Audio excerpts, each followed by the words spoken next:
41 years ago, I read a bunch of comics for the first time.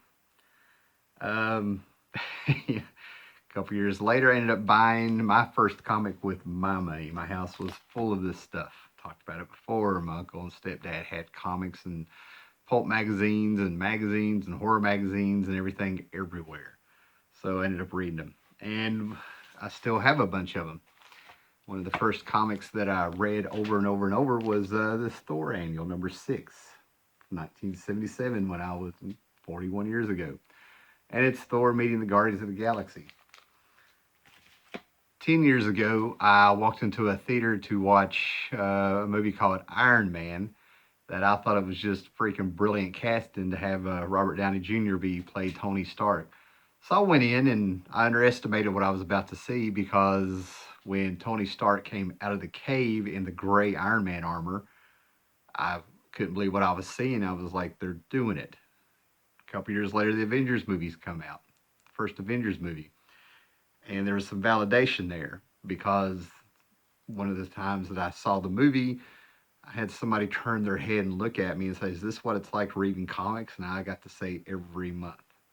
And I just went and watched Avengers Infinity War, a movie that I really did not get excited about until a couple days ago. I don't know what happened.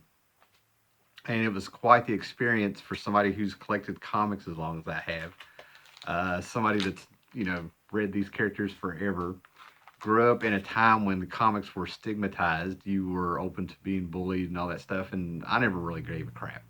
I knew what the attitude was towards comics growing up, and my opinion was people were missing out. So I go and watch Avengers Infinity War. Um, I end up going by myself, and I watch the place fill up and stuff like that. Um, and a strange thing happens. I watch the movie, and right now I'm a little overwhelmed and a little stunned and in disbelief of what I saw. And the things that were in that movie were things that I read in comics that I never imagined they would have. We have Vision and Scarlet Witch with what's going on with them in the movie, the actual relationship of these two. We have Mantis popping up, things that I saw. I see things from Kirby in there, Jack Kirby in there.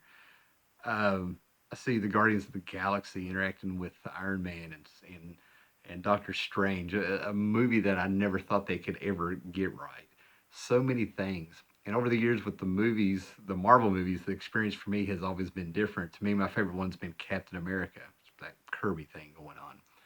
And then I got to see little things, Easter eggs in the movies that I never thought I would see, like Dum Dum Dugan.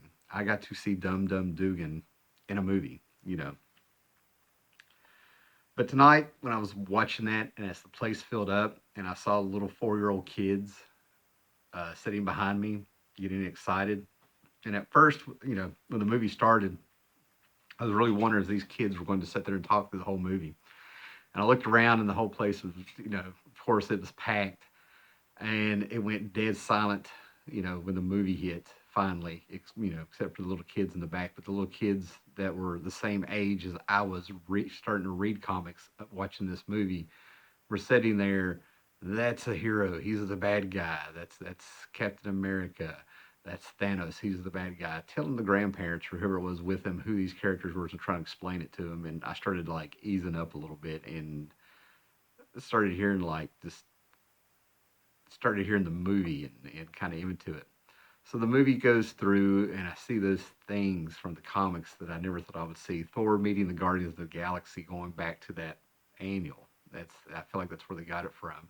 Seeing Vision in Scarlet Witch, and then something that I hope a lot of people really slow down and think about and see what they did. But they did Thanos, and they gave this character such depth that it's worth watching the movie a couple of times and just kind of focusing on those parts because Gamora, who's his adopted daughter and stuff, she is so much. There's so much more than this father-daughter relationship and what Thanos sacrifices and stuff like that. Gamora is a symbol of something for Thanos in the movie.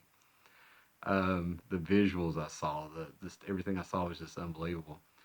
And then of course we had her secret scene, and a very involuntary and surprising thing happened. When the secret scene went off and came up on the screen, Thanos will be back, and the lights came all the way on and stuff. This breath came out of me, and I had like such this overwhelming stun feeling from the movie, but there was like this relaxation that came over my whole body with that breath. And it was like this validation of 41 years of collecting because I'm surrounded by people talking. I mean, maybe I was lucky, but I wasn't in a room of people going to like this movie because it's the cool thing right now and they're all excited about it. What I heard were people talking about these characters and things that happened in the movie, and I saw people getting their shirt up and kind of like wiping their eyes, trying to say they were tired and stuff, and they were in love with these comic book characters. To them, movie characters, with a bunch of them, and it was just really strange to have this little tiny world that. As you grew up, it was just a few people here and there if you ever met anybody, and then you had to find the comic book shops, and you kind of were amazed to find other people, all these comics in an actual store doing this and listening to people and getting to meet other people that are into these comics. And then like your first comic book convention where you're just like, holy crap, this it's this little world that just lasts for a weekend that you get to play around in and kind of talk about this stuff. Then it's back to the real world. And now I'm in a room full of people who are just in love with these comic book characters. And it was sort of some kind of like justification mixed with this vulnerability of finding out that this it's gone mainstream and people know about this stuff now after all these decades of not really being open about all this and stuff. I don't know. Yeah, unless you collect it for a long time, you don't get it. But the other thing is that part of what I've never really seen, I've had talks with people who collect, but it doesn't really get talked about a whole lot because it comes in waves. There's actually a pattern to collecting that hits you, but you reach a point where you just kind of look around at all the stuff you accumulated. I can like take this camera all the way around the room, and you would see all kinds of stuff, not just these shelves, and you hit this point where you're like, what the hell have I done? What the hell am I doing? You kind of wonder, why have you done this? And you got all this stuff and you look at it like it's junk sometimes, and you're thinking, I got to get rid of some of this stuff, and you move it and you carry it around, and you organize and you get boxes and you do bags, and you reach a point where you think about the money you've spent. I've lucked up. I've bought most of this stuff very, very cheap, over the years and stuff. When comic books went up to about $1.75 in 1990, 91, I had enough. But it was just sort of like, this was all worth it. This was all worth it. I'm seeing there's like this payoff with Avengers Infinity War of the things I've seen in comics that were like real personal when I was reading them and stuff. And the relationships with these characters. Some of these characters were like living and breathing. And when some writer would come on and do something stupid, you knew that's not how that character would act and stuff. And all of a sudden, they got it so right in this movie. The character of Thanos in that movie got me again. That's the magic of these Marvel movies sometimes, is that they'll just come at you from the side. They get me sometimes. Like, it's not predictable. And what they did was Thanos and Gamora and stuff really really got me. The Scarlet Witch in Vision parts really got me because I grew up seeing this stuff in comics. Going back to you know Bronze Age and stuff. You so much that they got right, and it was really odd how they picked the things that I read growing up that kind of grabbed me, that I liked. Imagine going out into like the world there and telling people about, like, well, there's this android and this mutant witch, and they're a couple, and it sounds bizarre, but when you read and get into this stuff, it makes perfect sense.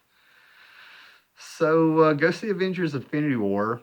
And I'm not going to do a movie review. There's going to be tons of movie reviews for this thing. You can find that stuff later, man. But this is just the thoughts of somebody who's collected for 41 years, who went and watched Avengers Infinity War.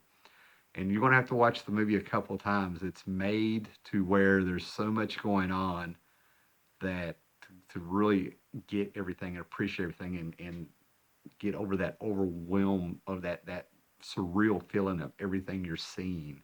If you've watched all these movies for the past 10 years, you're going to enjoy yourself. So yeah, man. So yeah, that's it. I'm actually kind of like on a little high now, and I'm also having this very weird, vulnerable feeling of being in a room full of people from 4 to 70 that are loving these characters. You know, it's really cool, really cool.